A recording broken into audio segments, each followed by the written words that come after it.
আপনারা সবাই অবগত আছেন যে গত 7 জানুয়ারি 2026 তারিখ আনুমানিক রাত 8:30 দিকে রাজধানীর পশ্চিম তেজতুরি পাড়াস্থ হোটেল সুপারস্টারের পাশের গলিতে অজ্ঞাতনামা দুর্বৃত্ত কর্তৃক বাংলাদেশ জাতীয়তাবাদী স্বেচ্ছাসেবক দলের ঢাকা মহানগর উত্তরের সাধারণ সম্পাদক মোহাম্মদ আজিজুর রহমান ওরফে মোসাব্বির ও সুফিয়ান মাসুদকে হত্যার উদ্দেশ্যে গুলি করে। ঘটনার পরপরে আহত দুইজনকে চিকিৎসার জন্য নিকটস্থ বিআরবি হাসপাতালে নিয়ে গেলে কর্তব্যরত চিকিৎসক মোহাম্মদ আজিজুর রহমান এলাইস মোসাব্বিরকে মৃত ঘোষণা করেন এবং গুরুতর আহত সুফিয়ান ব্যাপারী এলাইস মাসুদকে উন্নত চিকিৎসার জন্য ঢাকা মেডিকেল কলেজে প্রেরণ করা হয়। উল্লেখ্য যে ঘটনায় নিহতের স্ত্রী বাদী হয়ে অজ্ঞাতনামা 4-5 জনকে আসামি করে তেজগাঁ থানায় 8 তারিখে একটা মামলা দায়ের করে। পরবর্তীতে মামলাটি নিবিড় তদন্তের জন্য ঢাকা মহানগর গোয়েন্দা পুলিশের নিকট হস্তান্তর করা হয়। প্রিয় সাংবাদিক ভাই বোনেরা, আপনারা জানেন যে এই ঘটনাটি একটি আলোড়ন সৃষ্টিকারী ঘটনা ছিল এবং ঘটনার অব্যাহতি পরে আমরা ছায়া তদন্ত করার জন্য ডিবির বেশ কয়েকটি টিম আসামিদের শনাক্ত করা, যেহেতু অজ্ঞাতনামা আসামি ছিল, আসামিদেরকে ওইভাবে কেউ আইডেন্টিফাই করা যাচ্ছিল না, তা আসামিদেরকে শনাক্ত, গ্রেপ্তার এবং হত্যার মোটিভ উদ্দেশ্যে কাজ শুরু করে।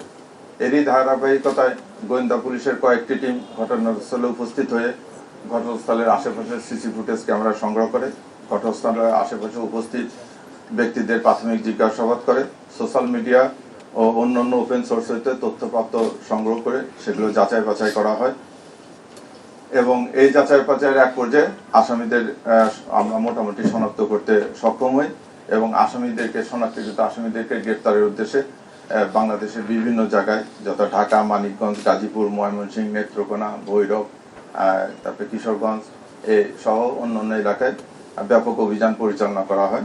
এই অভিযান পরিচালনা করে এই হত্যার সাথে সংশ্লিষ্ট 2 জন শুটারের একজন জিনাত পিতা আব্দুর রশিদ, তাকে গ্রেপ্তার করা হয়। ঘটনার মূল সমন্বয়কারী মোহাম্মদ বেল্লাল হোসেন পিতা শহীদুল্লাহ, তাকে গ্রেপ্তার করা হয়। পাশাপাশি শহীদুল্লাহর ভাই আব্দুল কাদির, যে ঘটনার পরবর্তীতে আসামিদেরকে পলায়নের সহায়তা করা, আসামিদের মোবাইল পরিবর্তন করা সহ অন্যান্য কাজে সহযোগিতা করে, তাকে গ্রেপ্তার করা হয়। এবং ঘটনার আগে এই ঘটনা যে সংগঠিত করবে এই ব্যাপারে অপরাধীরা একটা রেকি করেছিল, এই রেকিতে সহায়তা করার জন্য মোহাম্মদ রিয়াজ নামে একজনকে আমরা গ্রেপ্তার করি। তাদের এবং এই গ্রেপ্তারকৃত ব্যক্তিদের কাছ থেকে একটা নাম্বার প্লেট মোটরসাইকেল উদ্ধার করা হয়, যে মোটরসাইকেলটি হত্যাকাণ্ডে ব্যবহৃত হয়েছে। এছাড়া তাদের নিকট থেকে 6,000 নগদ টাকা উদ্ধার করা হয়।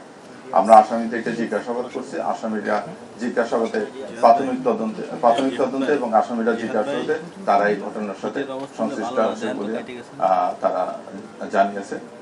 আমরা এখন তাদেরকে নিয়ে আসছি, আমরা টোটাল ঘটনাটা তদন্ত করতেছি। এই পর্যন্তই এই হত্যা